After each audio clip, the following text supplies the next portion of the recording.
බොහොම ස්තුතියි. අද අපේ මේ වාස්තුවිද්‍යා සංරක්ෂණය පිළිබඳ පුහුණු දේශන වැඩමුළුවේ තුන්වෙනි දේශනය පවත්වන්නේ අපි පළමුවෙනි හැඳින්වීම සහ කාර්යපටිපාටි සංග්‍රහය පසුගිය සතිවල අපි කතා කරා. අද අපි කතා කරන මාතෘකාව වාස්තුවිද්‍යාත්මක සංරක්ෂණය සඳහා තොරතුරු ලේඛනගත කර පවත්වා ගැනීම වගේම වාස්තුවිද්‍යා සංරක්ෂණ ව්‍යාපෘතිවල ප්‍රමුඛතාවය හඳුනා ගැනීම. මේක වැදගත්කම තමයි අපි සංරක්ෂණය කිරීම සඳහා අපේ තොරතුරු පද්ධතිය කොහොමද පවත්වා ගන්නේ. ඒ අතරින් අපි අපිට ලැබෙන අනිකුත් සම්පත් වලට සාපේක්ෂව මේ වාර්ෂිකව අපි සිදු කරන සංරක්ෂණ ව්‍යාපෘති මොන ආකාරයකටද පෙළගස්වා ගන්නේ කියන එක සඳහා අපි අනුගමනය කරන පිළිවෙල තමයි මේ ප්‍රමුඛතාවය හඳුනා ගැනීමදී අපි කතා කරන්නේ. ඒක කොයිතරම් දුරට අපි සාධාරණව ඒ තෝරා ගැනීම ප්‍රමුඛතාවය සකස් කිරීම සිදු කරනවාද කියන එක තමයි මේ දේශනාවේදී අපි බලාපොරොත්තු වෙන්නේ. ඉතින් මේ දේශනාව සඳහා මම ගෞරවයෙන් ආරාධනය කරන සිටින්නේ අපේ වාස්තුවිද්‍යා සංරක්ෂණ අංශයේ නියෝජ්‍ය අධ්‍යක්ෂ වගේම ප්‍රවර්ධන අංශයේ අධ්‍යක්ෂ ධුරේ කටයුතු කරන වාස්තුවිද්‍යාඥ දීපාල් විජේතිලක මහත්මයාට මාත් සමගම පුරාවිද්‍යා දෙපාර්තමේන්තුවේ සේවයට බැඳිලා වසර 23ක අධ්‍යක්ීම් තියෙනවා මේ ක්ෂේත්‍රය සම්බන්ධව. ඒ අධ්‍යක්ීම් සමග තමයි මේ අපේ දේශනය මෙහෙවන්නේ. ඉතින් ඒ නිසා එතුමාට මේ ගැන අවබෝධය උපරිම වශයෙන් තියෙනවා. අපිට මේ දේශනය පවත්වා ගැනීම සිදු කිරීම සඳහා අවශ්‍ය පසුබිම ඒ වගේම අපි මේ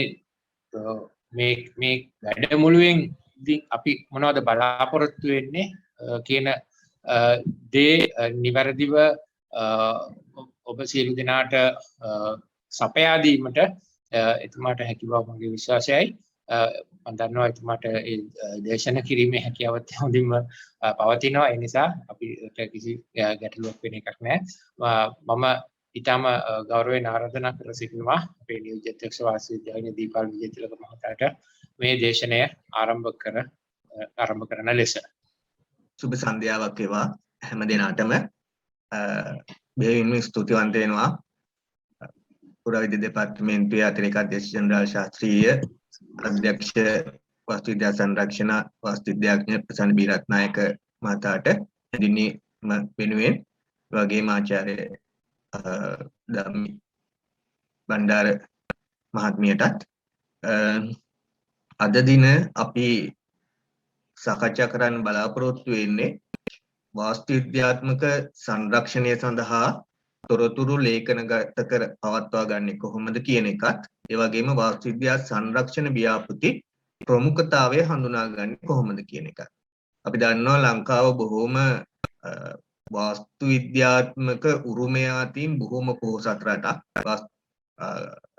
ස්මාරක ඝනත්වය ගත්තම ලෝකයේ අද්විතීය ස්ථානයක් ලංකාවට හිමි වෙලා තියෙනවා.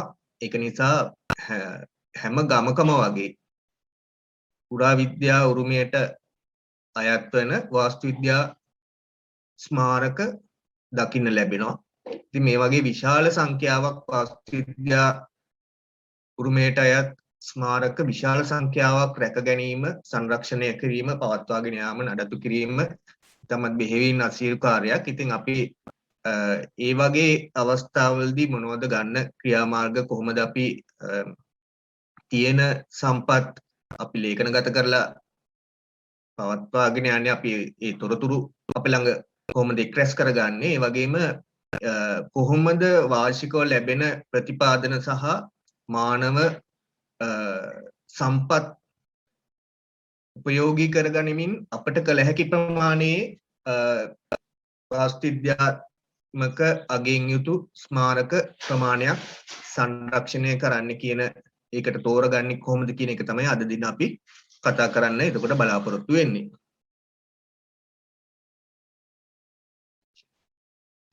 පැරණි වාස්තුවිද්‍යාත්මක අවශේෂයන් මොනවද කියලා අපි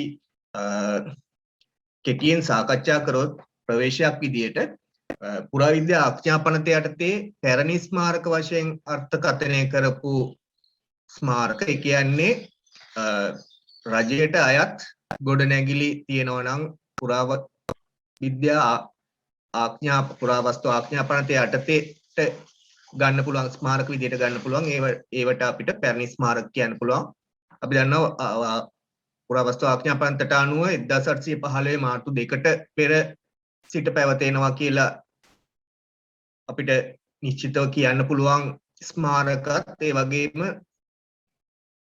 වසර 100කට වඩා පැරණි වාස්තු විද්‍යාත්මක හා ඓතිහාසික පුරාවිද්‍යාත්මක වශයෙන් වැදගත් ස්මාරක තියෙනවා නම් ඒවා විෂය භාර අමාත්‍යතුමා විසින් ගැසට් මගින් ආරක්ෂිත හෝ පැරණි ස්මාරක වශයෙන් ප්‍රකාශයට පත් කරන්න පුළුවන්. අන්න ඒ වගේ ඒ ගැසට් මගින් ප්‍රකාශයට පත් කරපු පැරණි ස්මාරක ආරක්ෂිත ස්මාරක වාස්තු විද්‍යා අගයක් තියෙන ඒවා ඒ කොටස් දෙක ගන්න පුළුවන්.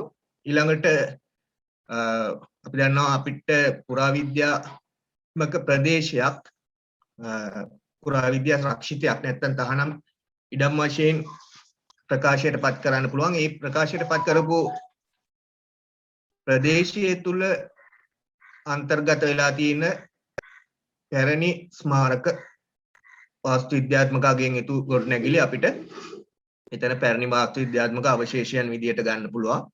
එහෙම මේ වර්ග එකකටවත් අයිති නොවන නමුත් අවුරුදු 100කට වඩා පැරණි තවමත් ගැසට් කරලා නැති ගොඩනැගිලි තියෙනවා මහා විශාල ප්‍රමාණයක්. මොකද අපේ ගැසට් කරන ක්‍රියාවලියයි අපේ ස්මාරක ගණත්වයයි ගත්තම අපිට තරම් වේගයකින් යන්න බෑ. ඒ ඔක්කොම මේ කෙටි කාලෙකින් ස්මාරක විදියට ගැසට් කරන්න. ඉතින් ඒක නිසා ඒ වගේ ඒවා තියෙනවා ගොඩක්. ඉතින් ඒවත් මේ පැරණි වාස්තු විද්‍යාත්මක අවශේෂයන් යන කොටසට හඳුනා ගන්න පුළුවන්. වාස්තු විද්‍යාත්මක ස්මාරක ආරක්ෂා කර ගැනීමට ගන්න ඕන ක්‍රියාමාර්ග මොනවද කියන එක අපිට අයිටම 16ක් යටතේ හඳුනා ගන්න පුළුවන්. ඒ අතරින් දෙකක් තමයි අද දින මම කතා කරන්න බලාපොරොත්තු වෙන්නේ. පළවෙනිම එක තමයි ඒකේ සියලු වාස්තු විද්‍යාත්මක අවශේෂයන් ලේඛනගත කිරීම. අපි දන්නවා අපි ළඟ විස්තර නැති වුණොත් අපිට මේ ඒකට යම්කිසි හානියක් සිදු වුණත් අපි දන්නේ මොන වගේ තත්යකද ඒක තිබ්බේ කියලා. ඒක නිසා තමයි අපි පුළුවන් තරම් උත්සාහ කරන්නේ තියෙන වාස්තු විද්‍යාත්මක ස්මාරක ලේඛනගත කර ගැනීමට. ඒ ලේඛනගත කිරීම විවිධාකාරයෙන් කරන්න පුළුවන්. ඒ පිළිබඳ නිරීක්ෂණ වාර්තා සකස් කිරීමෙන්, එතකොට ඡායාරූප මගින් සැලසුම් සකස් කිරීමෙන්, ඒ වගේ විවිධ ආකාරයෙන් මේ සම්පූර්ණ ස්මාරක පිළිබඳ අපිට තොරතුරු එක්ස්ප්‍රෙස් කරලා තියාගන්න පුළුවන්.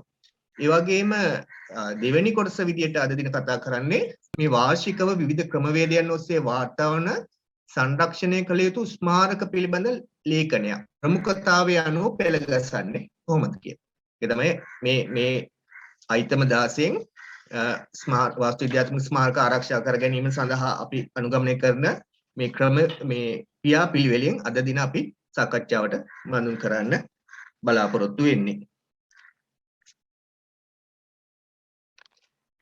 වාස්තු විද්‍යාත්මක අවශේෂයන් ලේඛනගත කිරීම. මේක ඇත්තටම නෛතික බලතල තියෙන්නේ වාස්තු විද්‍යා සංරක්ෂණ අංශයට නෙවෙයි. නෛතික වශයෙන් ගත්තම ඒක මේ ගවේෂණ හා ලේඛනගත කිරීම අංශය මගින් තමයි මේ වාස්තු විද්‍යාත්මක ස්මාරකත් ලේඛනගත කිරීම ගැසට් මගින් ප්‍රකාශයට පත් කිරීම කරන්නේ. ඒකට මේ ගවේෂණ අංශයට මේක තනියම කරන්න බෑ. මොකද වාස්තු විද්‍යා උරුමය පිළිබඳ ඒකේ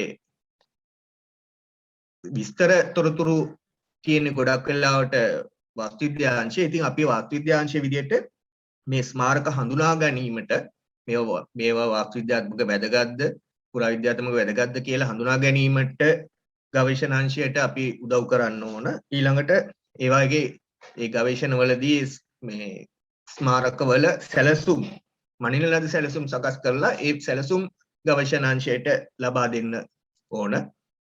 ඒ වගේම වාර්තා සකස් කරලා වාස්තු විද්‍යාත්මක අගය පිළිබඳ නිරීක්ෂණ වාර්තා වගේ දේවල් සකස් කරලා ඒ අවශ්‍ය තොරතුරු ගවේෂණාංශයට ලබා දෙන්න ඕන ඒ නෛතික කටයුතු සඳහා මේ නෛතික වශයෙන් ලේඛනගත කිරීම සඳහා ඒ වගේම මේ ගවේෂණ වලින් විතරක් නෙවෙයි මේ ස්මාරක පිළිබඳ තොරතුරු අපිට ලැබෙනවා ප්‍රාදේශීය කාර්යාලවලට විවිධ පුද්ගලයන් විවිධ ආයතන සංවිධාන විසින් ලබා දෙන තොරතුරු මත ඒගොල්ලෝ පරීක්ෂා කරලා බලලා ඒ පිළිබඳ වාර්තා අපිට ලබා දෙනවා.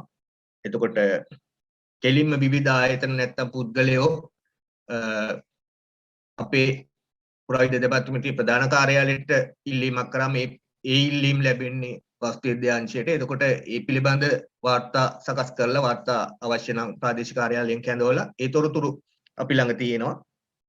ඊළඟට විවිධ සංරක්ෂණ කටයුතු අතරතුර තවත් දුරටත් සංරක්ෂණය කළ යුතු ගොඩනැගිලි හඳුනා ගැනීම සිදු වෙන්න පුළුවන් එම ස්ථානයට යාබදව තියෙන. ඉතින් ඒ වගේ දේවල් පිළිබඳ තොරතුරු අපි ළඟ තියෙනවා.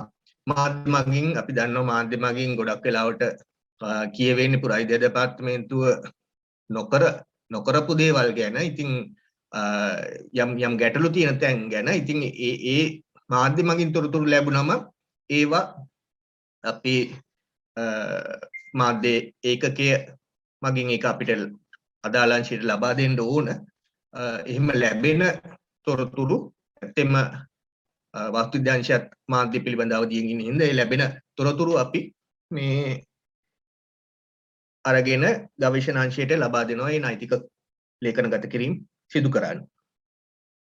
ඒ වගේම දැන් ගවේෂණාංශය මගින් මේ නෛතික වශයෙන් ලේඛනගත කිරීම කරන අතරතුර වාස්තු විද්‍යාංශයට අවශ්‍ය තොරතුරු ඇතුළත් කරලා වාස්තු විද්‍යාංශය මගිනුත් ඒවා ස්මාරක අනුව වර්ගීකරණය කරලා ලේඛනගත කිරීම සිදු ඒවා අපි වෙන වශයෙන් අවශ්‍ය තොරතුරු සැලසුම් ඡායාරූප සහිතව ලේඛනගත කිරීම කරලා තියාගන්නවා. මේ වාස්තු විද්‍යා සංරක්ෂණ කාර්යයන්ගේ සඳහා අවශ්‍ය වන තොරතුරු ඒවා උපකාරී කරගන්නවා ඒ අවස්ථාවවලදී. එතකොට මේ වගේ මේ වාස්තු විද්‍යා කාර්යපටිපාටිය අනුව වාස්තු විද්‍යා ආකෘති අංක 1 මගින් තමයි මේ තොරතුරු එකතු කිරීම අපි කරන්නේ. ඒකේ ආකෘතියේ හැටියට ස්මාරකයක් අපි ලේඛනගත තොරතුරු එකතු කරනවා නම් පළාතේ ස්මාරකයේ මොන පළාතේද තියෙන්නේ කියන එක, ඊළඟට දිස්ත්‍රික්කය, ඒක පිහිටි ප්‍රාදේශීය ලේකම් කොට්ටාශය, එතකොට මෙතෙන්ට තව තොරතුරක් આવොත් දැනට පළාත් අනුව නෙවෙයි දැනට අපේ ප්‍රාදේශීය පුරාවිද්‍යා කාර්යාලය බෙදලා තියෙන්නේ දිස්ත්‍රික් අනුවත් සමහර ඒවා බෙදලා තියෙනවා. ඒ නිසා කුමන ප්‍රාදේශීය ලේකම් ප්‍රාදේශීය පුරාවිද්‍යා බල ප්‍රදේශයේද කියන එකත් ඇතුළත් වෙන්න ඕන. ඊළඟට මේ ගොඩනැගිල්ලේ දල වශයෙන් අපිට හොයාගන්න පුළුවන් තොරතුරු ටික අපි මේ පත්‍රිකාවට ඇතුළත් කරනවා.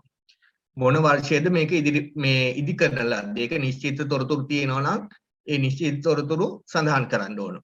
තොරතුරු නැත්තම් මේ නිකන් හිතලා දානවා නම් මේ ඒක දාන්න වෙන්නේ මේක උපකල්පනය කරනවා කියන වචනේ ඇතුළත් කරන්න වෙනවා. ඊට පස්සේ සැලසුම් අපි සකස් කරලාද තියෙන්නේ නැද්ද කියලා ගොඩක් ස්මාරකවල සැලසුම් සකස් කරපු ඒවා තියෙනවා. සකස් කරලා නැතුව නමුත් ඉදිරියේදී සකස් කරන්න අවශ්‍ය වෙන ඒවා තියෙනවා. ඉතින් අපිට මේකේ පත්‍රිකාවේ සඳහන් කරගත්තම අපිට පුළුවන් ඒක හරියටම දැනගන්න මේක කරපු එකක්ද නැති එකක්ද කියලා. ඊට පස්සේ ස්මාරක තියෙනවා දැන් අපේ දෙපාර්තමේන්තුවට අවුරුදු 129ක්. ඉතින් ඒ කාල සීමාව තුළ මේ 131ක් සමාවෙන්න මේ කාල සීමාව තුළ අපි සංරක්ෂණය කළා තියෙන බොහොම ගොඩනැගිලි. ඒව නැවත නැවතත් ඇත්තටම මේ කාලයක් සමග කාලගුණය සමග මේ විවිධ හේතු නිසා ආපහු සංරක්ෂණ අවශ්‍යතාව ඇති වෙනවා. ඉතින් මේ සංරක්ෂණය අපි මේ ලේඛනගත කිරීමේදී සංරක්ෂණය කරලා හරිය කරපු එකක්ද නැද්ද කියලා සඳහන් කරලා ගන්නවා. සංරක්ෂණය කළ යුතු මට්ටමේ තියනවාද කියලා සංරක්ෂණය කරලා හෝ නැති හරිනම් මේ අපිට ලැබුණු මේ අපි මේ වාර්තා කරන ගොඩනැගිල්ල ඉක්මන් හෝ සංරක්ෂණයක් කළ යුතු මට්ටමක තියෙනවද කියන විස්තරේ දල වශයෙන් සඳහන් කරනවා. ඒ කියන්නේ වෙනත් මොනවා හරි තොරතුරු තියෙනවා නම් මේකේ මොනවා හරි බලපෑමකට සංවර්ධන බලපෑමකට හෝ වෙනත් ඉල්ලීමක් තියෙනවා නම් ඒ වගේ වෙනත් විස්තර ඊළඟ තීරුවේ සඳහන් කරන්නේ ග්‍රාම නිලධාරී කොට්ටාශය ස්මාරකයේ නම මොකක් හරි අපි හිතමු පන්සලක නම් ශ්‍රී සුදර්ශනාරාමයේ මෙන්න මේ නිකවැරටියේ ඒ වගේ ඒ ස්මාරකයේ නම දාන්න ඕන. ඊට පස්සේ මේ වර්ගය මොන වර්ගයේද මේක ස්මාරක තියෙන්න පුළුවන් විවිධාකාර අපේ ස්මාරක අපිට වර්ග කීපයකට බෙදලා වෙන් කරන්න පුළුවන්.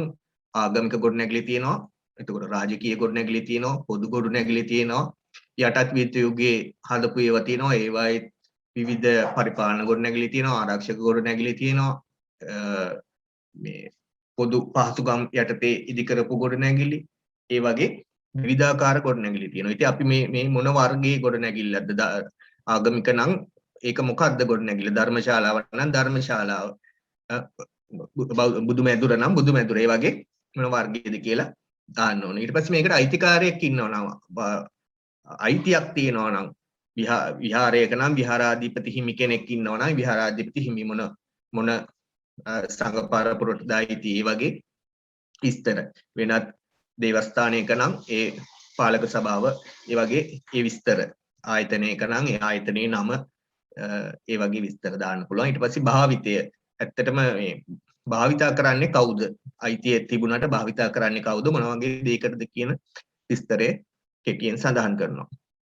මේක ඊළඟට අවසාන වශයෙන් අපි දානවා මේක පුරාවිද්‍යා ආඥාපනත අනුව ප්‍රකාශ කරලා තියෙනවා නම් මොන ක්‍රමයකටද ප්‍රකාශ කරලා තියෙන්නේ? ඒ කියන්නේ ආරක්ෂිත ස්මාරකයක්ද, පැරණි ස්මාරකයක්ද, නැත්නම් මේක රක්ෂිතයක් තුළ තිබෙන ගොඩනැගිල්ලක්ද? ඒ වගේ විස්තර මෙතෙන්ට ඇතුළත් වෙනවා. මම මෙතන පොඩි මේ ස්ලයිඩ් එකේ මේකේ අපි පින්තූර කීපයක් පෙන්නන්නේ. මම මේකෙන් නිකන් පැහැදිලි කරන්න උත්සාහ කරේ අපේ රටේ ස්මාරක ඝනත්වය අනුව කොතරම් ස්මාරක ප්‍රමාණයක් වුණ තරම් වර්ග ප්‍රමාණයක් අපිට රැක ගැනීමට තියෙනවද වාස්තු විද්‍යාත්මක වශයෙන් සංරක්ෂණය කරලා රැක ගන්න.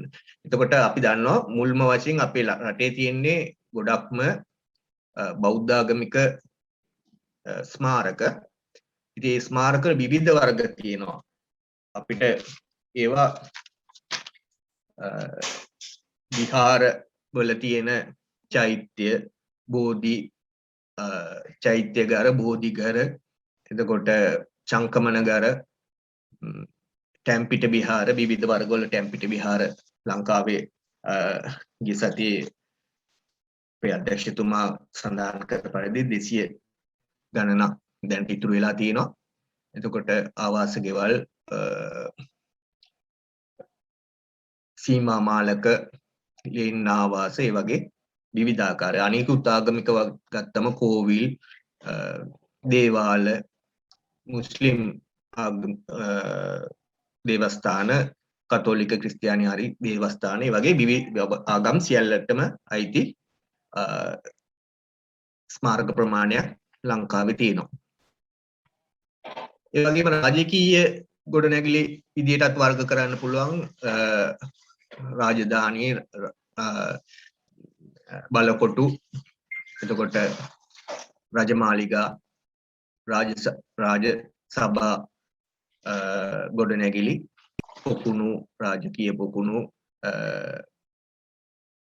එතකොට ඒ වගේ සීතමාලිගා, ඒ වගේ විවිධාකාර ගොඩනැගිලි රාජකීයත්වයට. මොකද ඒ කාලේ පැරණිම කාලේ ආගමික ගොඩනැගිලි සහ රාජකීය ගොඩනැගිලි තමයි ස්ථීර ද්‍රව්‍ය භාවිතා කරලා හදලා තියෙන්නේ. ඉතින් ඒවා පිළිබඳ සාධක තමයි අපිට රට පුරාම බොහොමයක් දකින්න ලැබෙන්නේ.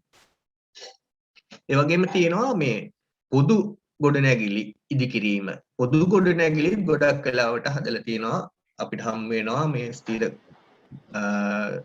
ද්‍රව්‍ය වලින්, අමුද්‍රව්‍ය වලින් හදපු ගොඩනැගිලි.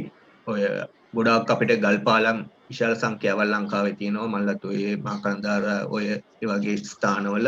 ඒ වගේම රට පුරාම අම්බලම් විශාල ප්‍රමාණයක් තියෙනවා. ඒ උතුරු පළාතට ගියාම ඒවා මඩම් කියලා විශේෂ නමකින් හඳුන්වන්නේ. ඒකේ විශේෂත්වයක් තියෙනවා.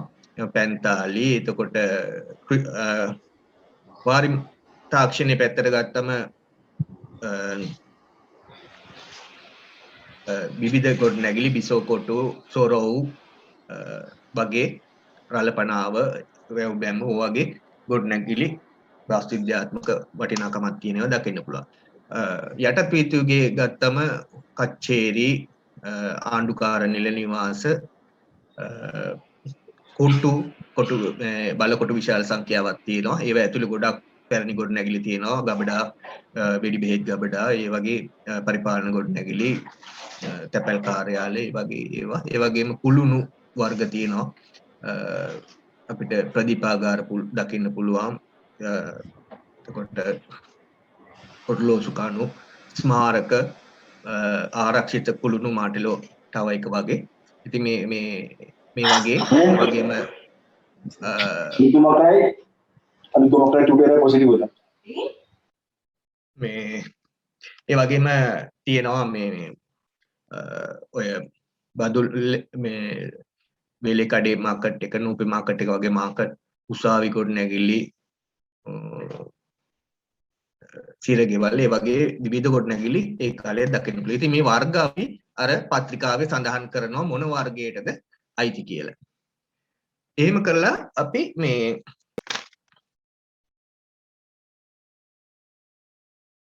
ඒවා වෙනම ගොනුවක් පවත්වාගෙන යනවා. මේ මොනවද කියලා අපේ වාස්තුවිද්‍යාංශයේ වෙනම ගොනු පවත්වාගෙන යනවා. මේ තොරතුරු එකතු කරලා පළාත් ප්‍රාදේශීය කාර්යාල වලින් ඒ තොරතුරු එකතු කරලා වාස්තුවිද්‍යාංශයට ලැබෙන්න සලස්වනවා. ඊළඟට දෙවැනි අද දේශනයේ දෙවැනි කොටස තමයි මේ සංරක්ෂණ කටයුතු පිළිබඳව වාර්ෂික ප්‍රමුඛතා ලේඛනය සකස් කිරීම. සංරක්ෂණය පිළිබඳ මොකටද වාර්ෂික ප්‍රමුඛතා ලේඛනයක් අවශ්‍ය වන්නේ? අපේ ධාරිතාවය අනුව සහ අවශ්‍යතාවය අනුව කළ යුතු සංරක්ෂණ කාර්යයන් තීරණය කිරීම තමයි මේකෙන් සිද්ධ වෙන්නේ. ඇත්තටම මම කලිනුත් කිව්වා වගේ පුරාවිද්‍යා දෙපාර්තමේන්තුව ඉතාමත් ලංකාවේ පුරාවිද්‍යා උරුමයේ ඉතාමත් විශිෂ්ට උරුමයක් තියෙන බොහෝ ස්මාරක තියෙනවා. ඉතින් ඒව ඔක්කොම අපිට තියෙන සම්පත් ප්‍රමාණය අනුව එක වසරකදී ඒවයි රැක ගන්න ක්‍රියාමාර්ග ගන්න අමාරුයි. ඒක නිසා තමයි ප්‍රමුඛතාවය තීරණය කළ ප්‍රමුඛතාවය වැඩිම ස්මාරක සංරක්ෂණයට අපි ක්‍රියාමාර්ග ගන්නෙ. සංරක්ෂණය සඳහා අපිට ඒ වගේ තියෙන විශාල ස්මාරක ප්‍රමාණයෙන් අපිට සංරක්ෂණය කරලා දෙන්න නැත්තම් මේක කරන්න ඕන මේ අවශ්‍යතාවය තියෙනවා කියලා ඒ තොරතුරු ලැබෙන විවිධ මාර්ග තියෙනවා. දැන් දෙපාර්තමේන්තුවේ විවිධ මට්ටමේ නිලධාරීන් ක්ෂේත්‍රයට ගියාම යන ස්ථානවල තියෙන ගොඩනැගිලි බැලුවම ඒගොල්ලන්ට හඳුනා ගන්න පුළුවන් මේ සංරක්ෂණ අවශ්‍යතාවයක් තියෙන එක. මේක මේ සංරක්ෂණය මේ අවස්ථාවේ කරේ නැත්තම් විනාශ වෙන්න පුළුවන්. ඒ වගේ ඒ තොරතුරු ඒ නිලධාරීන් මගින් අපිට ලැබෙනවා. ඒ වගේම මේ ස්මාරක අයිතිකාරය පාර්ශ්ව භාරකරුවන් ඒවට පාර්ශ්වකරුවන් ඒ පිළිබඳ තවත් පුරාවිද්‍යා උරුමය ගැන විශාල උනන්දුවක් බොහෝ පිරිසකක තියෙනවා. ඒක රැක ගැනීමටත් තියෙනවා. ඒකේ මොනවා හරි මේ වටින දේවල් තියනවාද කියලා හොයන්නත් සමහර කීප 14ක් ඉන්නවා. ඒ අය ගැන නෙමෙයි මං කියන්නේ මේ රැක ගැනීමට උනන්දුවක් තියෙන පුද්ගලයෝ මේ සහ සංවිධාන මගින් අපිට විශාල ඉල්ලීම් ප්‍රමාණයක් දැනුවත් කිරීම ප්‍රමාණයක් ලැබෙනවා. මාසෙක සතියකට ගත්තොත් විශාල ඉල්ලීම් ප්‍රමාණයක් ලැබෙනවා. ඉතින් ඒ වගේම ජනමාධ්‍ය මගින් විද්‍යුත් මුද්‍රිත මාධ්‍ය මගින් ගොඩක් වෙලාවට ඒවයි තියෙන මේ අවශ්‍යතාවය එලි කරලා ඒ මාධ්‍ය මගින් තොරතුරු අපිට ලබා ගන්න හැකියාව තියෙනවා. ඒ වගේම මේ ප්‍රමුඛතා ලේඛනය සකස් කරනකොට විවිධ රාජ්‍ය අවශ්‍යතා ආගමික උත්සව ජාතික උත්සව ආදී හේතුවෙන් ඇති වෙන සංරක්ෂණ අවශ්‍යතාවවලදීත් අපි මේ ප්‍රමුඛතාවයට තොරතුරු ගන්නවා. ජාතික උදාහරණයක් විදිහට ජාතික වෙසක් උත්සවය පවත්වන ස්ථානයේ තියෙන පැරණි ගොඩනැගිලි වලට අපි ප්‍රමුඛතාවය දීලා එම වසරේ වෙසක් උත්සවයේ පවත්වන අවස්ථාව වෙනුවට සංරක්ෂණය කරන්න ක්‍රියාමාර්ග ගන්නවා. එතකොට ඒවට වැඩි මේ ප්‍රමුඛතාවයක් ලැබෙනවා. තවත් තියෙනවා වෙනත් හදිසි සංරක්ෂණ අවශ්‍යතා වලටත් ප්‍රමුඛතාවය දෙන්න සිද්ධ වෙන අවස්ථා. අපි කලින් හඳුනාගත්තේ නැති වුණත් සමහර විවිධ හේතු නිසා සමහරවිට සංවර්ධන ව්‍යාපෘතියක් ක්‍රියාත්මක වෙන හින්දා වෙන්න පුළුවන්. නැත්නම් දේශපාලන අධිකාරියේ තීරණයක් වෙන්න පුළුවන්. කැණීම් කරලා මේ විනාශ වෙන්න යන ගොඩනැගිල්ලක් මේ විනාශ වෙන්න නොදී සංරක්ෂණය කිරීමේ අවශ්‍යතාවය. එතකොට මේ විනාශ වීමේ අවදානම් තියෙනවා නායම්, ගිනි ගැනීම්, සුනාමි, ගම් වතුර, සුලිස්ලම් වගේ අවස්ථාවලදී මේ විනාශ වෙන්න පුළුවන් ගොඩනැගිලි තියෙනවා නම් අපි ඒවට ප්‍රමුඛතාවය දීමට සිදු වෙනවා. ඒ තොරතුරු ලැබෙන්නේ ඒ ආකාරයට. එතකොට මේ වාස්තු විද්‍යා ආකෘතිය දෙක තමයි මේ වගේ තොරතුරු අපි එකතු කරන්න හදන්නේ. මේ ආකෘතියේ තමයි අපි මේ තොරතුරු එකතු කරන්නේ. එතකොට ඒකේ පළාත, දිස්ත්‍රික්කය, ප්‍රාදේශීය ලේකම් කොට්ටාශය, ග්‍රාම නිලධාරී කොට්ටාශය, මේ මොකද්ද ස්මාරකය කියන ස්මාරකයේ වර්ගයේ නමයි මොන වර්ගයේ ධර්මශාලාව නම් ධර්මශාලාවක් නැත්නම් දේවස්ථානයක් නම් එහෙම කියලා විස්තරේ අයිතිය භාවිතය කලින් වගේම මේ සමහරවිට මේ අයිතියක් නැති ගොඩනැගිලිත් තියෙනවා මේ ඒව ගැන මම ඉස්සරහට කියන්නම් ඒ වගේ ඒවටත් අපි මේ ප්‍රමුඛතාවය ලබා දෙනවා. ඊළඟ තත්ත්වය මොන වගේ තත්ත්වයකට මේක තියෙන්නේ සංරක්ෂණය අවශ්‍යද? හදිසි සංරක්ෂණයක් අවශ්‍යද? තව කාලයක් මේ තියන්න පුළුවන්ද ඊළඟ වසර වෙනකන්වත්? එහෙම ඒ තත්ත්වය. මොකද්ද යෝජනාව? මොකද්ද කරන්නේ? අපි ඉස්සෙල්ලා අපි හිතමු ගොඩනැගිල්ලේ වැඩියෙන් අබලම් වෙලා තියෙන්නේ වහල නම් අපි තීරණය කරනවා නම් මේ වසරේ වහල කරනවා මේ මුදල් තියෙන ප්‍රමාණය අනුව ඊළඟ වසරේ ඉතුරු ටිකට අපි සැලකිලිමත් ක්‍රියාත්මක වෙනවා කියලා ඒ වගේ. ඊළඟට දල ඇස්තමේන්තුව මේක ඇත්තටම ඩීටේල් කරලා නෙවෙයි දල වශයෙන් කීයක් යනවද කියලා අපිට තියෙන පළපුරුද්ද දැනුම අනුව අපිට තීරණය කරන්න පුළුවන්. ඉතින් මේ වාස්තු විද්‍යා ආකෘතියෙන් ඒක ඊට පස්සේ ඒක මේක අයිතිකරු බාරකරු හරි මේ කාර්මික නිලධාරී කලාප නිලධාරී හරි මේ නිර්දේශ කරලා මේක මේ තමන්ගේ අත්සන යොදලා එවන්න ඕන අධ්‍යක්ෂ වාස්තු විද්‍යා පරීක්ෂා කරනවා. එතකොට ඒ වගේම ප්‍රාදේශීය ආකාර අධ්‍යක්ෂ මේක ස්මාරක සංරක්ෂණය කළ යුතුද නැද්ද කියන නිර්දේශය අධ්‍යක්ෂ වාස්තු විද්‍යාවට ලබා දෙන්න ඕන.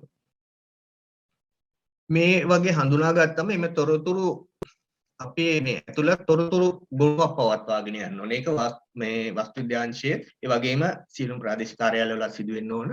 එහෙම සිදු වෙනවා. ඉතින් මේ වස්තු විද්‍යාංශයේ ඒ පළාත් අනුව මේ ඒ තොරතුරු ගොනුවක් තියෙනවා. ඒකට ඒකෙන් තමයි අපි හදිසි සංරක්ෂණ නොවන ඒවා අපි ඒ ගොනුවේ තියෙන තොරතුරු අනුව තමයි ඊළඟ වසරට සංරක්ෂණ ප්‍රමුඛතාවය හඳුනගන්නේ. අපි හඳුනගත්ත සංරක්ෂණය සඳහා හඳුනගත් ස්මාරක පිළිබඳ තොරතුරු සැල එක ආකෘතියෙන් අධ්‍යක්ෂ වාස්තු විද්‍යා සහ අධ්‍යක්ෂ සැලසුම් වෙත ප්‍රාදේශීය ආකාර අධ්‍යක්ෂ තමන් මේ වගේ හඳුනගෙන තියෙන ගුණයෙන් ඒ සැල එක ආකෘතිය ආධාරයෙන් ඒ තොරතුරු එවන්න ඕන. මේ තියෙන සැල එක ආකෘතිය ඒකේ තියෙන අර වගේ විස්තරම තමයි යෝජිත ව්‍යාපෘතියේ නම අංශය මේ අංශය කියලා තියෙන දැන් මේ සැල ආකෘතිය අනිත් අංශ වලටත් පාවිච්චි වෙන හින්දා පළාත කලාපාංකය ප්‍රාදේශීය ඒ වගේ යෝජිත ව්‍යාපෘතිය පිළිබඳ කෙටි විස්තරයක් දානවා. ඊට පස්සේ මේ ප්‍රමුඛතාවය හඳුනාගත්තේ මොන විදියටද කියන්නේ වගේ විස්තර එස්ටිමේට්ගත මුදල මූලධන කොච්චර යනවද පුනරාවර්තන කොච්චර යනවද ද්‍රව්‍ය වේදම කොච්චර යනවද සේවක දින ඒ වගේ මේ ඒ විස්තර සහිතව ව්‍යාපෘතියෙන් ව්‍යාපෘතියට එවනවා සැලයික ආකෘතිය මගේ. නමුත් යම්කිසි ව්‍යාපෘතියක් සඳහා මේ රුපියල් මිලියන 20කට වඩා වැඩි මුදලක් වැය වෙනවා නම් 1,200,000කට වඩා වැඩි වියදමක් යන ව්‍යාපෘති තියෙනවා නම් ඒවා අපිට කෙලිම ක්‍රියාත්මක කරන්න බෑ. ඒකට අපි ජාතික සැලසුම් දෙපාර්තමේන්තුවට අනුමැතිය සඳහා ඒව ඉදිරිපත් කරන්න ඕනේ. එතකොට ඒකට අපි පාවිච්චි කරනවා සැල 3 ආකෘතිය. එම ගොනුවේ අපි ගොනුවක් හදනවානේ. මේ අවශ්‍ය මොනවද ඊළඟ අවුරුද්දට කරන්න කියලා තොරතුරු ඇතුළත් කරලා ඒ තොරතුරු අනුව හැම අවුරුද්දෙම ජූලි මාසයේ වෙනකොට ඉදිරි වසර සඳහා සංරක්ෂණ ප්‍රමුඛතා ලැයිස්තුව හදන්න ඕන. සංරක්ෂණ ප්‍රමුඛතා ලැයිස්තුව හදන්න ඕන. මේ ප්‍රමුඛතා ලැයිස්තුව හදනකොට අපි දන්නවා උඩටම තියෙන්නේ වැඩිම ප්‍රමුඛතාවයේ තියෙන ස්මාරකය. එතකොට අපිට පුළුවන් ලැබෙන ප්‍රතිපාදන හා අපිට තෝරා ගැනීමට හැකි තියෙන සම්පත් අනුව තෝරා කළ හැකි ව්‍යාපෘති ගාන තීරණය කරන්න පුළුවන් උඩ ඉඳලා පහළට. එතකොට පහළින් අවම ප්‍රමුඛතාවයේ තියෙන ඒවා තමයි ඒ ක්‍රමේදී අයින් වෙන්නේ. ඒකට අපි ලකුණු ලබා දෙන ක්‍රමයක් හදලා තියෙනවා මේ ප්‍රමුඛතාවය මේ තීරණය කරන්න.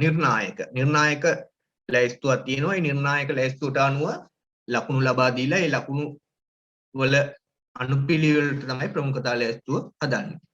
ඒකෝර මේක හදනකොට අපිට ජාතික මට්ටමේ ප්‍රමුඛතාවය වෙනමත් පළාත් මට්ටමේ ප්‍රමුඛතාවය වෙනමත් හඳුනා ගන්න පුළුවන් වෙන විදිහට තමයි අපි හදන්නේ.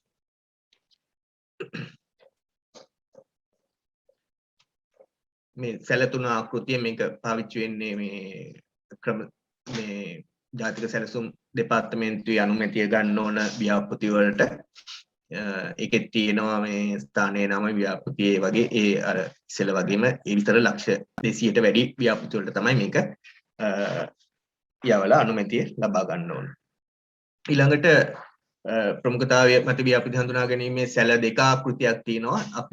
අපේ ප්‍රමුඛතා ලැයිස්තුව හදලා ඒකේ අදාළ විස්තර ස්ථානයේ නම ව්‍යාපෘතිය ප්‍රාදේශීය ලේකම් කොට්ටාශය දිස්ත්‍රික්කය ව්‍යාපෘතිය තෝරා ගැනීමට හේතුව විශේෂ හේතු තියෙනවා ඒවා සඳහන් කරන්න වෙනවා. මේ අවිච්ඡේද ව්‍යාපෘතියක්ද ඒ කියන්නේ දිගින් දිගටම කරගෙන ආපු ඊවසරෙත් කරගෙන ගිහිල්ලා කොටසක් ඉතුරු වෙලා තියෙනවා නම් ඒක දාන්න ඕන උද නැද්ද කියලා. එහෙම වෙලා තියෙනවා නම් ඒකට ප්‍රයොරිටි දෙන්න වෙනවා. මොකද ව්‍යාපෘතියක් භාගයට නවත්තන්න බැරි හින්දා. දල වියදම මූලධන කොච්චරක් යනවද පුනරාවර්තන කොච්චරක් යනවද ඒ තව මොන හරි විශේෂ වැදගත් විස්තර තියෙනවා. ඒව සඳහන් කරලා මේ සැල දෙක ආකෘතියෙන් ලබා දෙනවා. අපි දැන් බලන්නේ මේ වාස්තු විද්‍යා ආකෘති 3 මගෙන් අපි කොහොමද මේ ප්‍රමුඛතා ලැයිස්තුව සකස් කරගන්නේ කියලා. එතකොට මුලින්ම අපි ස්මාරකයක් තෝරගන්නවා. ස්මාරක අපේ තියෙන ලැයිස්තුව අපි ළඟ තොරතුරු තියෙන ලැයිස්තුව අපි දැන් හදාගෙන තියෙන අංගණුවක්. ඒකේ තියෙනවා හැම පැත්තෙම අහු ඉල්ලීම් වලට අනුව අපි හදපු තොරතුරු. ඉතින් ඒකෙන් මේ සැල මේ වාස්තු විද්‍යා ආකෘති 3 අපි සම්පූර්ණ කරගන්න ඕනේ. ඒ තොරතුරු ඇතුළත් කරලා ඒකෙන් තමයි අපි මේ නිර්ණායකයට තමයි තීරණය කරන්නේ ලකුණු කීයක් මේකට ලැබෙනවද කියන එක මත ඊට පස්සේ ලකුණු පිළිවෙලට තමයි ප්‍රමුඛතාවය සටහන් කරන්නේ.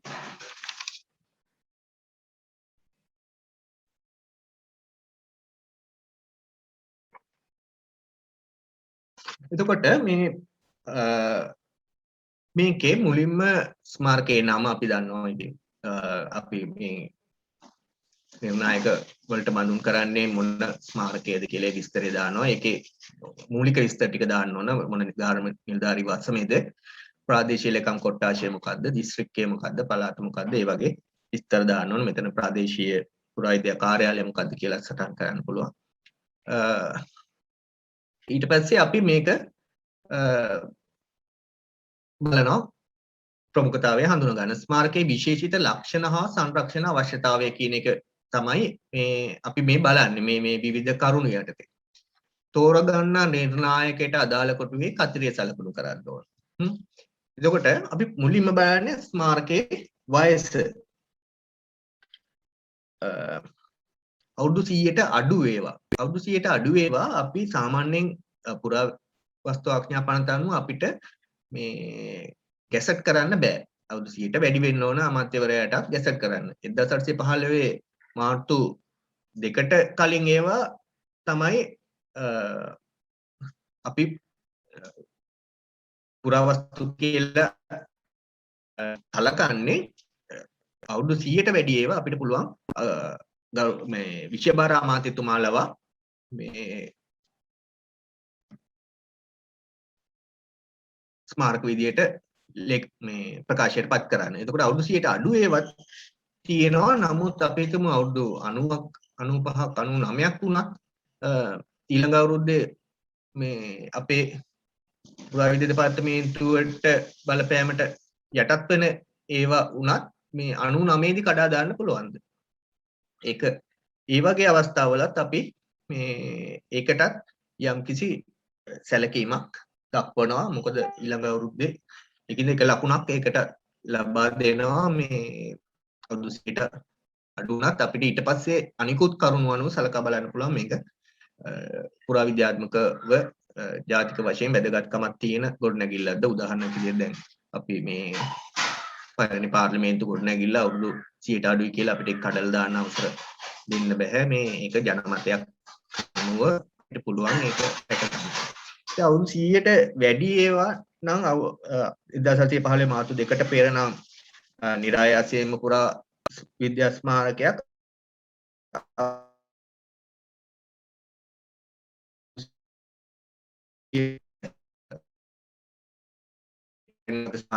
වෙනවා.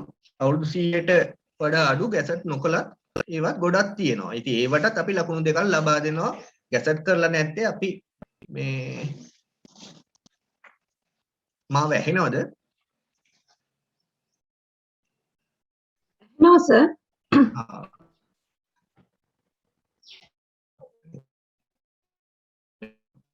සිග්නල් කියලා එකයි. පුරාතු ඊළඟ එතකොට අවුරුදු 100ට අඩු නම් ලකුණු 1යි ලැබෙන්නේ. අවුරුදු 100ට වැඩි නම් ලකුණු 2ක් ලැබෙනවා. පුරාවස්තු පාක්ෂික ප්‍රකාශයට පත් කරලා තියෙනවා නම් ලකුණුකුත් ප්‍රකාශයට පත් කරලා නැත්නම් එක ලකුණුකුත් ප්‍රකාශයට පත් ලකුණු දෙකකුත් ලැබෙනවා. මොකද ප්‍රකාශයට පත් කරාට පස්සේ අපිට වැඩි වගකීමක් තියෙනවා ඒවා රැක ගන්න සංරක්ෂණය කරන්න. ඊළඟ නිර්ණායකය තමයි ස්මාරක වර්ගීකරණයේ යටතේ මොන කැටගරි එකටද මොන කාණ්ඩයටද මේ පුරාවස්තුව වැටෙන්නේ කියන එක.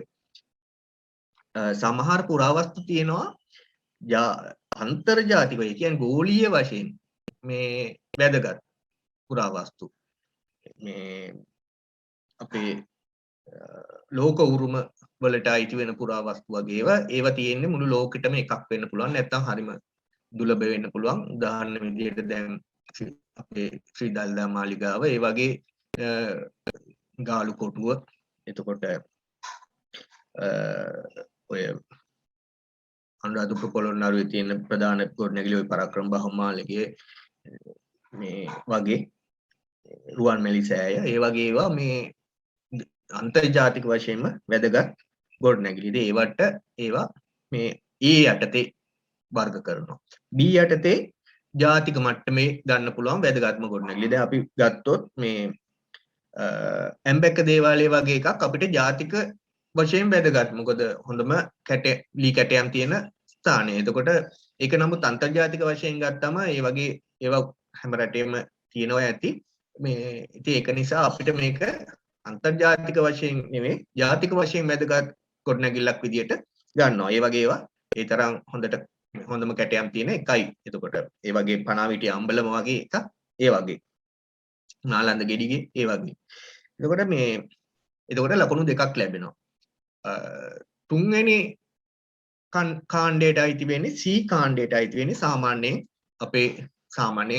ටැම්පිටි විහාර සාමාන්‍ය කියන්නේ විශේෂිතම ටැම්පිටි විහාර නම් අපිට ජාතික මට්ටමට ගන්න පුළුවන් බිංගිරිය වගේ ඒවා නම් සාමාන්‍ය ටැම්පිටි විහාර අම්බලම් මේ වගේ ඒවා ප්‍රාදේශීය පළාත් වශයෙන් විදිහට අරගෙන ඊළඟට මේ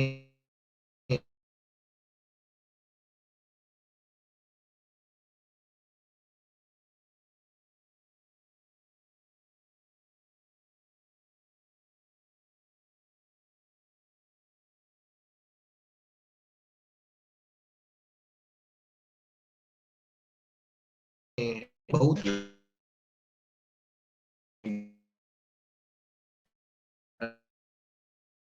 හොඳ එකට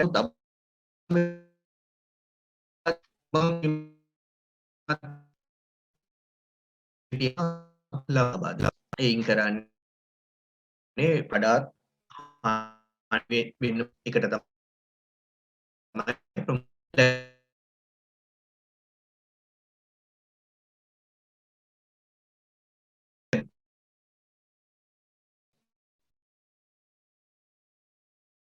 නැත්නම් අපි දැන් බාරකාරයෙක් ඉන්නවා ඒ බාරකාරයා පුළුවන් තරම් උත්සාහ ගන්නවා ඒක රැක ගන්න.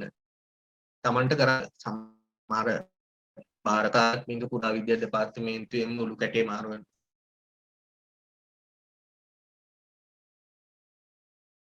කරන ස්මාරකය රැක ගන්න ක්‍රියාත්මක විතර සොයනවා. නමුත් බාරකාරයෙක් ඒ වගේ දැන් මම මේ වටක්දර පින්තාලිය ඉතින් එතන බාරකාරයෙක් නෑ. ඒ වගේ මම වෙලාවට බාරකාරයෙක් නෑ. ඉතින් ඒවා රැක ගන්න මේ අපි ක්‍රියාත්මක වුණොත් තමයි ඒව රැක ගන්න පුළුවන් වෙන්නේ ගොඩක් වෙලාවට. මොකද කවුරුවත් ඒකේ වගකීම ගන්න මේ ඒක ගන්න තමුන් කැප වෙන්නේ නෑ. එහෙම අවස්ථා අඩුයි. ඒක ලබා ගන්න. ඒකවල බාරකාරයෙක් නැත්නම් ලකුණු දෙකක් ලබා දෙනවා. ඊළඟට ස්මාරකයේ නිමාවට අපි මේක කළුගල් වලින් කරපු දැන් අපි හිතමු මේ මම මෙතන දාලා තියෙන උදාහරණය නම් මේ ජාතික වැදගත්කමක් ගොඩනැගිල්ල. නමුත් ඒකට උනත් කළුගල් වලින් කරලා තියෙනවා නම් අපිට අපි දන්නවා මේ එක ඉක්මනින්ම හානියටපත් වෙන්නේ නැහැ. ඒක දරා සිටීමේ හැකියාවක් තියෙනවා. ඉතින්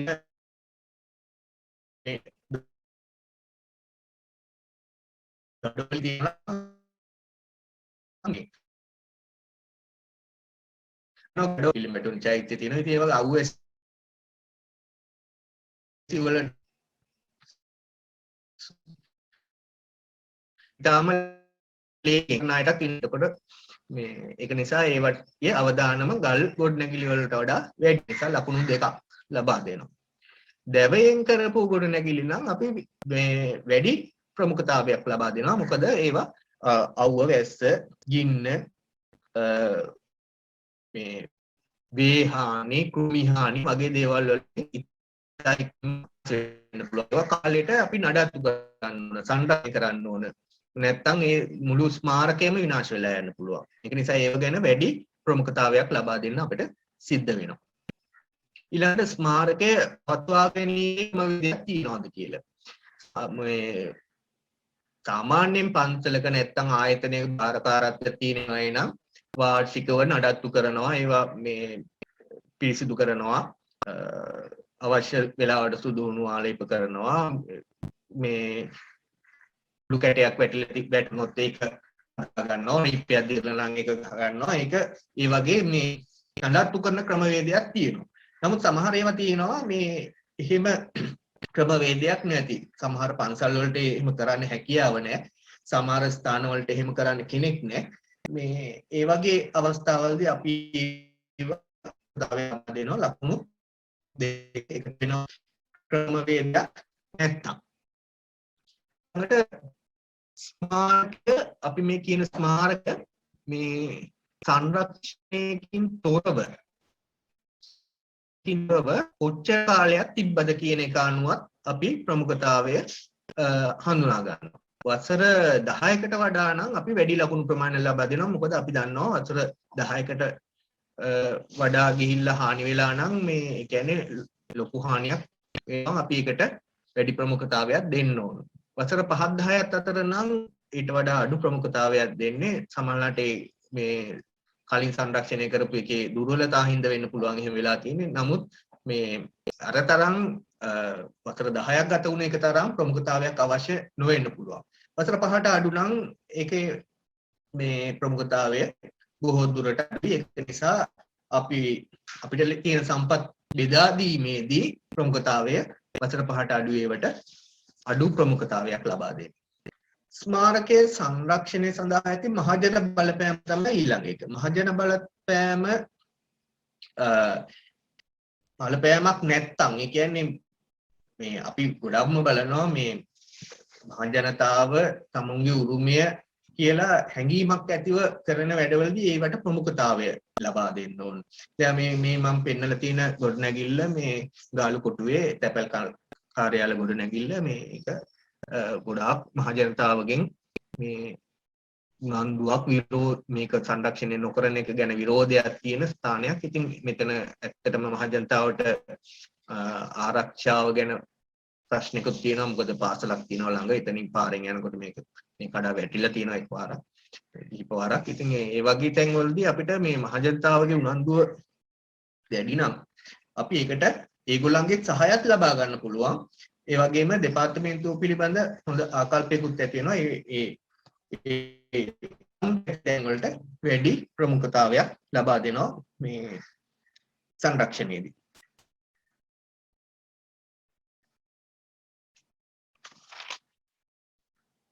ඊළඟට බලන්න ස්මාරකයේ සංරක්ෂණය සඳහා ඇති මහජන සමාජයේ දායකත්වය මොන වගේ දායකත්වය සමහර අපේ ගොඩාක් අපිට මේ රජයෙන් ලැබෙන ප්‍රතිපාදන අනුව කරන ව්‍යාපෘති ප්‍රමාණය විතර නෙවෙයි අපි විශාල ව්‍යාපෘති ප්‍රමාණයක් මහජන සහ විවිධ ආයතන වල සහයෝගයෙන් දායකත්වයෙන් ඉටු කරන ව්‍යාපෘති විශාල ප්‍රමාණයක් තියෙනවා. අපිට වාර්ෂිකව රජයෙන් වෙන්වන ප්‍රතිපාදන ප්‍රමාණයට වඩා විශාල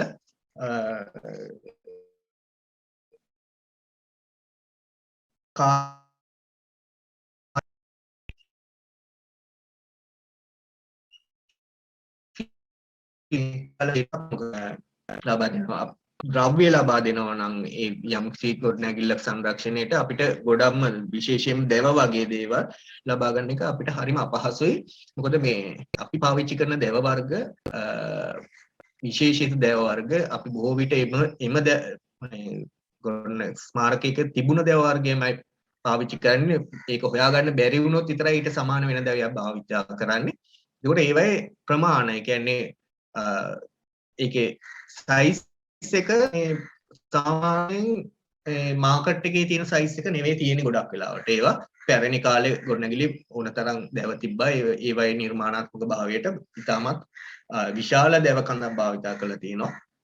ඉතින් ඒ වගේ ඒවා අපිට මේ සාමාන්‍ය මාකට් එකෙන් හොයාගන්න අමාරුයි. නමුත් මේ ගොඩනැගිල්ලේ යම්කිසි කෙනෙක් යම්කිසි ආයතනයක් ඒ ගොඩනැගිල්ල අයිතිය මේ සංවිධානය නැත්තම් පුද්ගලයෝ ඒවට ද්‍රව්‍ය ලබා දෙනවා නම් අපිට ඉතාමත් පහසුයි. අපිට මේ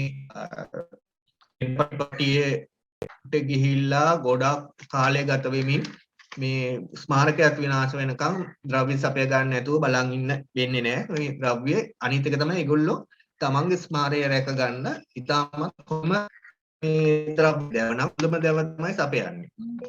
හොරට සපයන්නේ නැහැ. ඉතින් තමුන්ම සපයන හින්දා තමුන්ගේ වැඩේට. ඉතින් ඒක නිසා හොඳ කාර්යයක් අපිට ඒ වයිදී කරන්න පුළුවන්. ශ්‍රමය අපිට සපයන අවස්ථා ගොඩක් තියෙනවා. දැන් උදාහරණ විදිහට මේ නාවගල චෛත්‍ය සංරක්ෂණය වගේ අවස්ථාවලදී ඒ ශ්‍රමය සැපයුවා. මේ සමහර අවස්ථාවලදී ඉතින් ඒ වගේ අවස්ථාවලදී අපිට පුළුවන් අපේ පුහුණු ශ්‍රමිකයෝ කීප දෙනෙක් දාලා නුපුහුණු ශ්‍රමය ඒගොල්ලන්ගෙන් ගන්න. සමහරලාට ඒ පුහුණු මේ පිරිසක් එනවා මේ ඒ වැඩවලදී අපිට ඉතාමත් පහසුවක් ඒ වගේ අවස්ථාවල ශ්‍රමිකයන්ට වැය වෙන මුදල තවත් ව්‍යාපෘතියකට අපිට යොදවන්න පුළුවන්.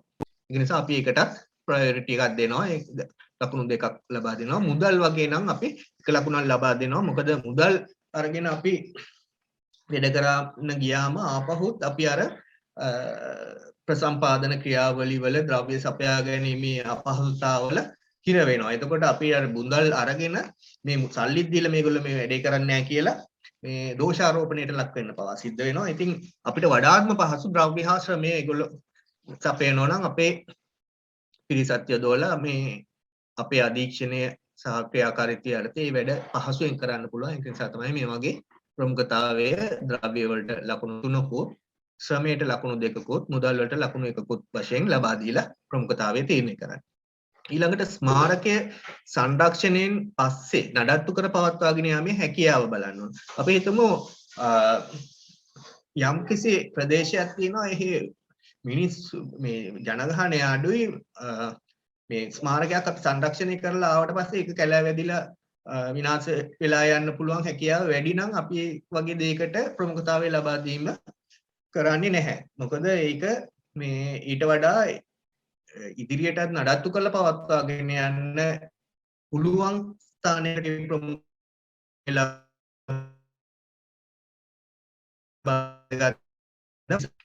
ඒ නඩත්තු කර පවත්වාගෙන යාමේ හැකියාව අපිට උනත් පහසුවෙන් නඩත්තු කටයුතු කරන්න පුළුවන් නම් ඒ අවශ්‍යතාවය තියෙනවා නම් එහෙම වුණා කියලා අපි අනිකුත් නිර්ණායකත් සලකලා බලනවා සම්පූර්ණයෙන් මේ වගේ එකක් අතාරින්නේ නැහැ. නමුත් අනිකුත් නිර්ණායක අනුවත් ඒකට මේ අඩු ලකුණු ප්‍රමාණයක් ලැබෙන්නේ අපිට ඒ ප්‍රමුඛතාවය අඩු තැනක එක තියන්නේ. නමුත් නඩත්තු කර පවත්වාගෙන යෑමේ හැකියාව වැඩි ඒවට තමයි අපි ප්‍රමුඛතාවයේ මෙම නිර්ණායකයේදී සලකා බලන්නේ. ඊළඟට ස්මාරකයේ සංරක්ෂණය සඳහා දායක කරගත හැකි පාරම්පරික ශිල්පීන්. මේකත් ඉතාමත් වැදගත් කාරණයක්. මම මෙතන දාලා තියෙනවා මේ පින්තූරයක්. අපි දන්නවා මේ වගේ ගොඩනැගිලි ගොඩාක් දැන් මේ දකින්න ලැබෙන්නේ මේ වගේ වරිච්චි මේ පිදුරු සෙවිලි කර මේ වගේ ගෙවල් මේවා විනාශ වෙන උරුමයක්. ඉතින් මේ වගේ දේවල් මම උදාහරණයක් විදිහට ඔක් ගත්තේ. තවත් ඒවා තියෙනවා දෙව වලින් කරන පැරණි ක්‍රමයට කරන බෑ වගේ දේවල් පාවිච්චි කරලා පැරණි ක්‍රමයට කරන මේ ශිල්පය දන්න අය ඉන්නවනම් එතෙන්දී අපිට පහසුවක් මේ පිදුරු බඳින ආකාරය මේ වගේ වරෙච්චි බිත්ති බඳින ආකාරය දන්න අය ප්‍රදේශයෙන් හොයාගන්න පුළුවන් නම් ශිල්පීන් ඉන්නවනම් හරිම පහසුයි ඒ කාර්ය කරගෙන යන්න. දැන් ලොකුම ප්‍රශ්නයක් තමයි රටේ මේ ශිල්පීය දැනුම ඇති පුද්ගලයන් හරිම අඩුයි. තමන්ගේ දෙමව්පියන් පාරම්පරිකව ඒ ශිල්පීන් වුණත් ගොඩක් තරුණ අය මේ ශිල්පයක් ඉගෙන ගන්න නෙවෙයි ත්‍රිවිල් එකක් එලවන්න තමයි යොමු වෙන්නේ. ඒක ලොකු ගැටලුවක් අපිට ඇත්තටම පෙදරේරුවන් වඩු කාර්මිකයන්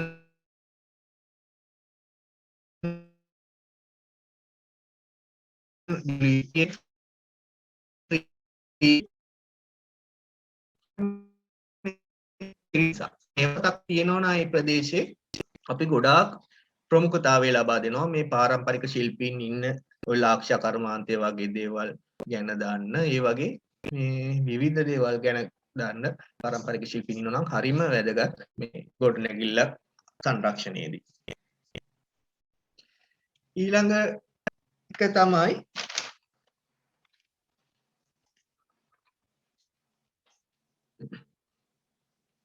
ස්මාරකයේ සංරක්ෂණය සඳහා රජයේ ප්‍රතිපාදන තිබේද?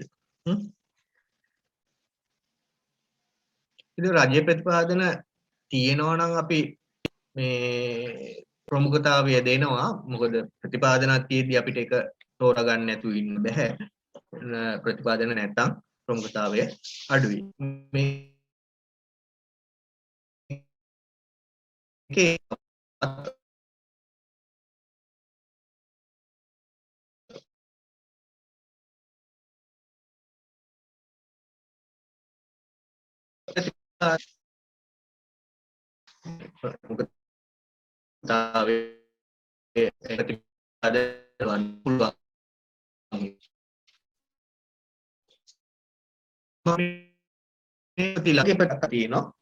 අපි බලමු මේ යම්කිසි ස්මාරකයක් සංරක්ෂණය කරාම අපි නටබුන් වෙච්ච ආගමික ගොඩනැගිල්ලක් වුණත් මේ ඒක සංරක්ෂණය කරාම ඒකේ ඇත්තටම ආගමික ප්‍රතිලාභයක් ලැබෙනවද? ඒක නැත්නම් අතෑරලා ගියපු තැනක නම් අපිට ඒකට ලකුණක් දෙන්න බෑ. ඒකේ ආගමික වශයෙන් ප්‍රතිලාභයක් තියෙන බවක් හඳුන ගන්න බෑ.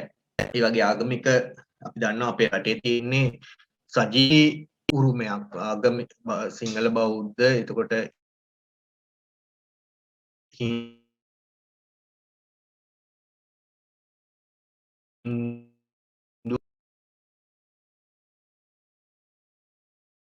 මේ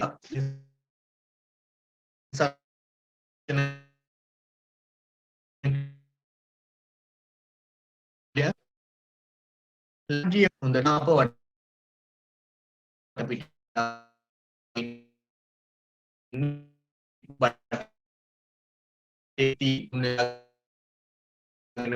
කැමති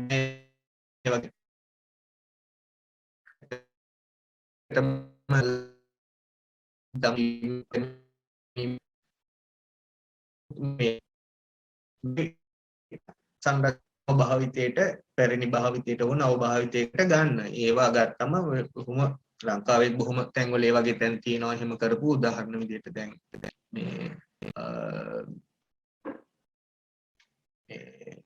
කොටුවේ ඕලන්ද රෝහල වගේ එකක්.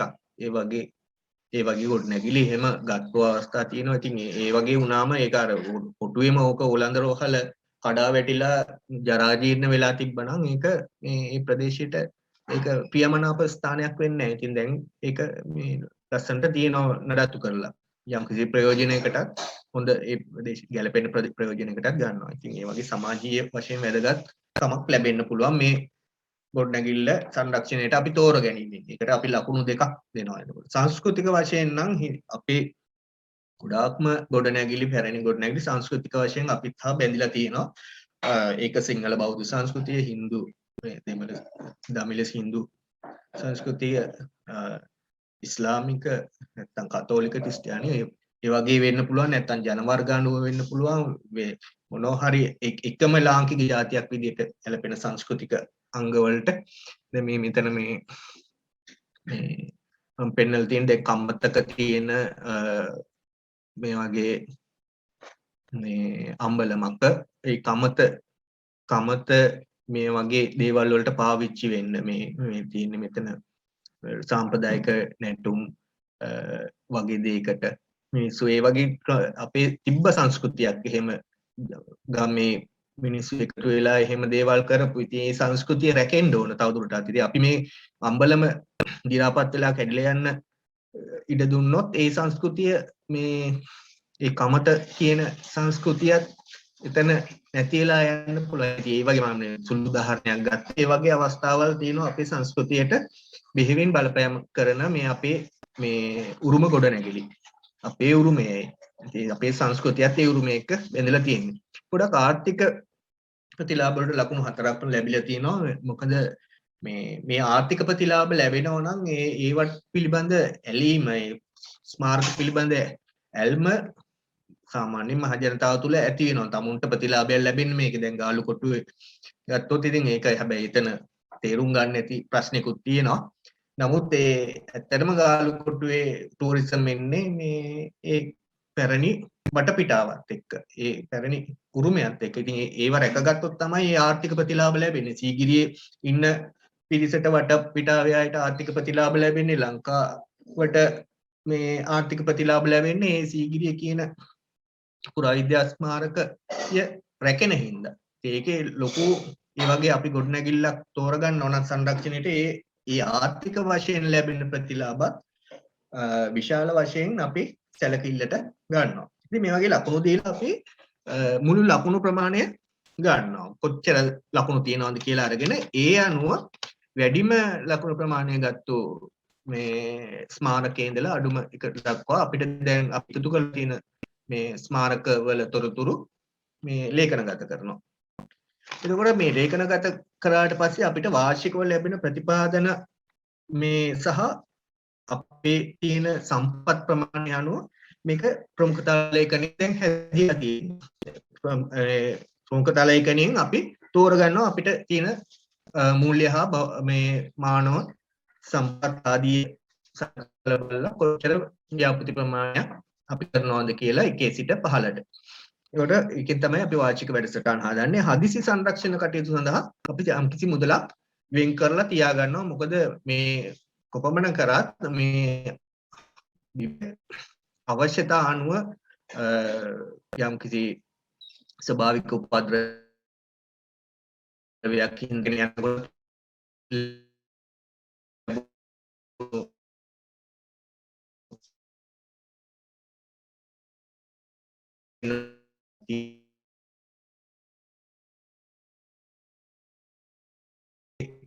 යනකොට yang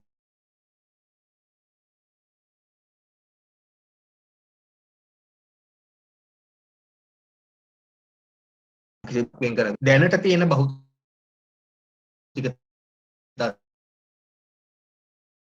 තත්ත්වය මොනවා එකට ගන්න ඕනද කියන එක තියෙන එක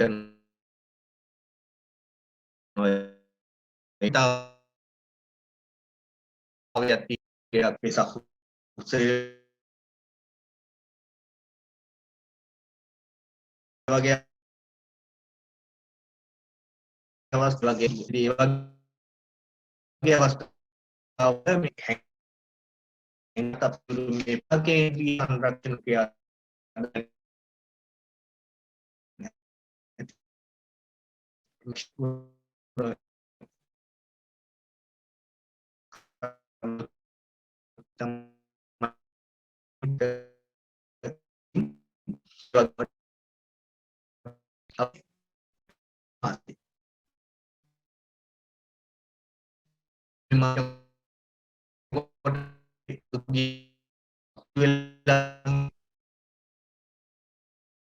tapi kerana itu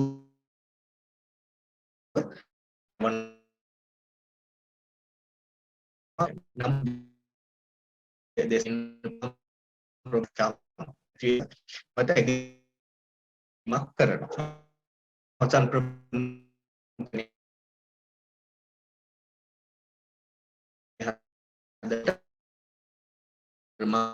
මේ කලම්බරවල මේ ගැළපෙන සහ වැඩියක්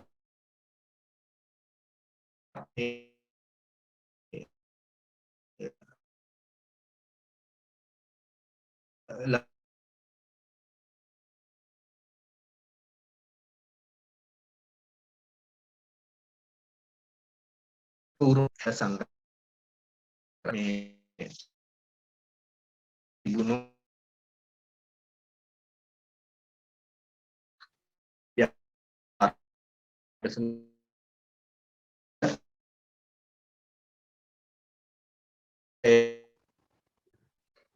අපි අද කතා කරා වාස්තු විද්‍යාත්මක සංරක්ෂණය සඳහා තොරතුරු ලේඛනගත කර පවත්වාගෙන යාමත් වාස්තු විද්‍යා සංරක්ෂණ ව්‍යාපෘති ප්‍රමුඛතාවය හඳුනා ගැනීමත් සිදු කරන්නේ කොහොමද කියලා. ඉතින් මොනවා හරි ඒ ගැටලු මොනවා හරි තියෙනවා නම් මේ වෙලාවේ අහන්න පුළුවන්.